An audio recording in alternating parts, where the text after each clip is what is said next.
kesempatan kali ini saya akan menceritakan kisah tentang Abu Bakar As-Siddiq.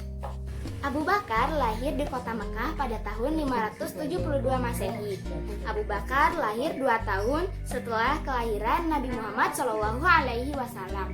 Abu Bakar bernama asli Abdullah bin Abi Quhafah At-Tamimi. Ayahnya bernama Quhafah dan ibunya bernama Ummul Khair Salma binti Sakhir. Beliau termasuk suku Quraisy dari Bani Tamim.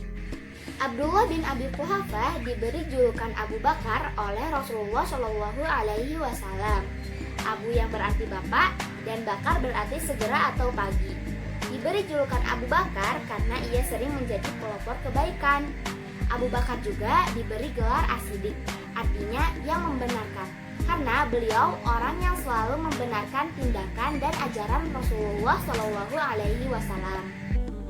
Sejak kecil, Abu Bakar selalu melakukan kebaikan sampai ada sahabatnya berkata, "Sesungguhnya engkau selalu menyambung tali silaturahim, selalu berkata benar, banyak menanggung orang-orang yang kesusahan, menolong orang-orang yang menderita, dan menghormati kaum."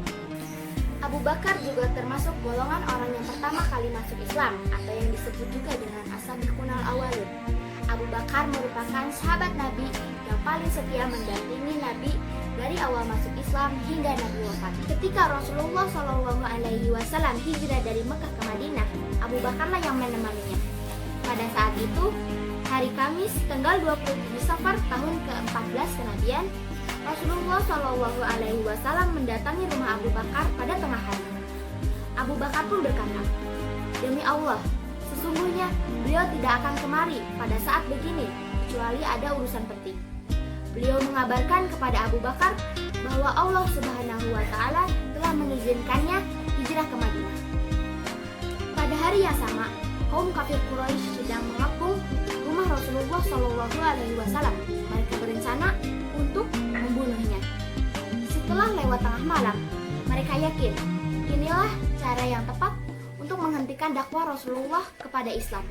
Waktu hari semakin larut, Rasulullah SAW keluar dari rumahnya menuju rumah Abu Bakar tanpa diketahui orang-orang yang memusuhinya.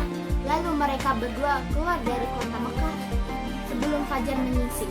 Mereka justru ke arah Yaman, arah selatan kota Mekah, tidak langsung ke arah Madinah. Setelah sampai di bukit yang tinggi, mereka berniat untuk bersembunyi. Abu Bakar membantu Rasulullah untuk menaiki bukit tersebut dengan cara beliau menggendong Rasulullah sampai di atas bukit.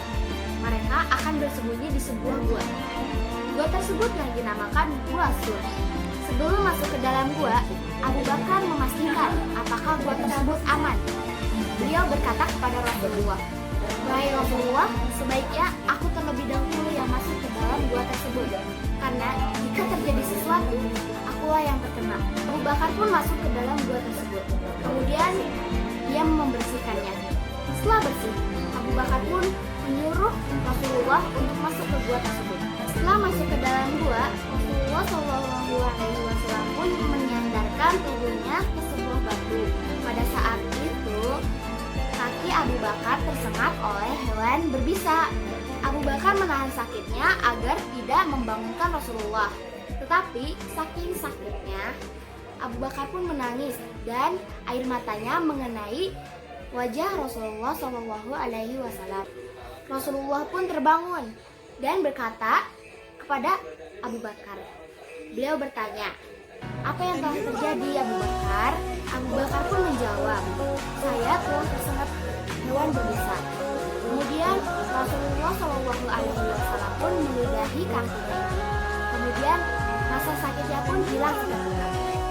Abu Bakar mendampingi Rasulullah hijrah ke Madinah selama 10 hari, 3 hari di Gua Sur, dan 7 hari lagi di perjalanan menuju ke Madinah. Akhirnya, mereka tiba di Madinah dengan selamat pada hari Senin 8 Rabiul Awal tahun ke-14 kenabian. Abu Bakar sangat pemberani. Hal itu dibuktikan ketika akan terjadi perang Badar. Pada saat itu, Ali bin Abi Thalib bertanya ke seluruh kaum muslimin, "Siapakah yang akan menemani Rasulullah ketika terjadi perang Badar?" Tidak ada satupun kaum muslimin yang menjawab, kecuali Abu Bakar. Abu Bakar bersedia menemani Rasulullah ketika terjadi perang Badar. Abu Bakar pun terkenal sangat dermawan. Hal itu pernah diceritakan oleh putri Abu Bakar yaitu Aisyah. Beliau berkata, Abu Bakar ketika pertama kali masuk Islam, beliau menginfakkan 40 dinar keping emas dan seluruhnya diinfakkan kepada Rasulullah SAW. Abu Bakar juga sangat cerdas dan berilmu luas. Abu Bakarlah yang memberi fatwa kepada Rasulullah SAW. Setelah Rasulullah wafat, Abu Bakarlah yang terpilih menjadi Khulafaur Rasyidin atau khalifah yang diberi petunjuk. Abu Bakar menjabat sebagai khalifah selama 2 tahun, yaitu pada tahun 632 Masehi sampai 634 Masehi. Selama memimpin kaum muslimin, Abu Bakar telah memberikan karya-karya penting bagi perkembangan Islam dan kemajuan kaum muslimin. Antara lain, memerangi orang-orang murtad yang keluar dari Islam, melanjutkan rencana pengiriman pasukan Usama bin Zaid yang sebelumnya telah direncanakan oleh Rasulullah SAW, memerangi para pembangkang zakat, memerangi nabi-nabi palsu, dan membukukan Al-Quran. Pada masa-masa terakhir dalam hidupnya, Abu Bakar sakit demam selama 15 hari. Dan akhirnya Abu Bakar pun wafat di usia 63 tahun. Abu Bakar wafat pada tanggal 21 Jumadil Akhir tahun 13 Hijriah atau bertepatan pada tanggal 23 Agustus tahun 634 Masehi. Abu Bakar dimakamkan di Masjid Nabawi di sebelah makam Rasulullah SAW. Sekian kisah mengenai Abu Bakar As-Siddiq. Mohon maaf bila ada kata-kata yang kurang dimengerti.